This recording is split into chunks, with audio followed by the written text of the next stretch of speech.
2025 में इलेक्शन जीतने के बाद अमेरिकी राष्ट्रपति डोनाल्ड ट्रंप के द्वारा H-1B वीजा में कुछ बदलाव किए गए, जिससे सभी शिक्षकों और विद्यार्थियों को एक चर्चा का विषय मिल गया। और इसी विषय पर मैंने अपनी मॉर्निंग असेंबली का भाषण तैयार किया, जिसे मैं आप सभी के साथ शेयर करना चाहती हूँ। इसका शीर्षक मैंने दिया है शिक्षा के बदलते अवसर और भारतीय छात्र।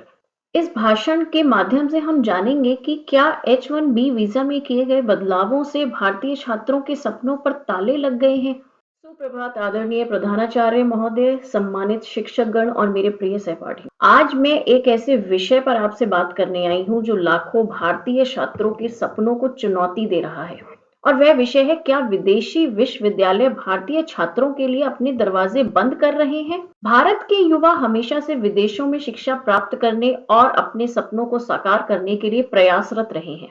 अमेरिका, ब्रिटेन, कनाडा और ऑस्ट्रेलिया जैसे देश उच्च गुणवत्ता वाली शिक्षा के केंद्र माने जाते हैं। हर साल लाखों भारतीय छात्र विदेशों में पढ़ाई के लिए आवेदन करते हैं, लेकिन हाल के कुछ सालों में वीजा नियमों में बदलाव और प्रवेश प्रक्रियाओं की कठिनाइयों ने हमारे छात्रों के लिए समस्याएं खड़ी कर दी हैं। हाल ही में अमेरिका के राष्ट्रपति डोनाल्ड ट्रंप ने ऐलान किया है कि उनकी सरकार अब H-1B वीजा से देश में घुसने वाले लोगों के अमेरिका में जन्मे बच्चों को अमेरिकी नागरिक नहीं मानेगी। ट्रंप ने राष्ट्रपति बनने के साथ ही कार्यकारी आदेश पर हस्ताक्षर कर जन्म से मिलने वाली नागरिकता को खत्म कर दिया है। शायद आपको ये जानकर हैरानी होगी कि अमेरिका में पिछले 150 सालों से ये नागरिकता दी जा रही है। दोस्तों, जब हम ये प्रश्न उठाते हैं कि विदेशी विश्वविद्यालय अपने दरवाजे क्यों बंद कर रहे हैं, तो इसके कई कारण नजर आते हैं। पहला, कई देश अपनी स्थानीय जनता को प्राथमिकता दे रहे हैं, इसलिए वे बाहरी छात्रों की संख्या को सीमित कर रहे हैं। दूसरा, कुछ देशों की आर्थिक स्थितियों ने शिक्षा प्रणाली पर दबाव बढ़ा दिया है। और तीसरा,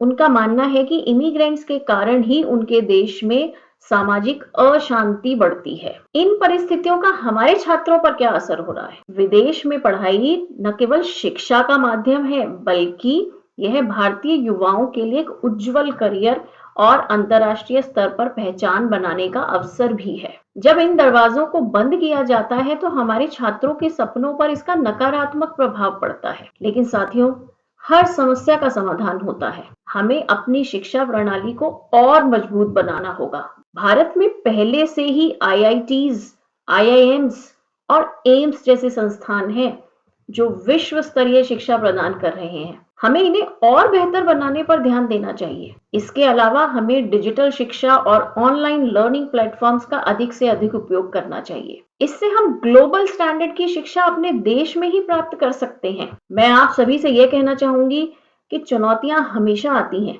लेकिन उन्हें अवसर में बदलना हमारे हाथ में है। यदि विदेशी विश्वविद्यालयों के दरवाजे बंद हो रहे हैं, तो हमें अपने देश के शिक्षा और करियर के विकल्पों को तलाशना होगा। मेरा मानना है कि जो शिक्षा अपनी भूमि और संस्कृति के साथ जुड़ी हो, वही सच्चे विकास का आधार बनती है। इसलिए अपने देश में पढ़ें और इसे महान बनाएं। धन्यवाद।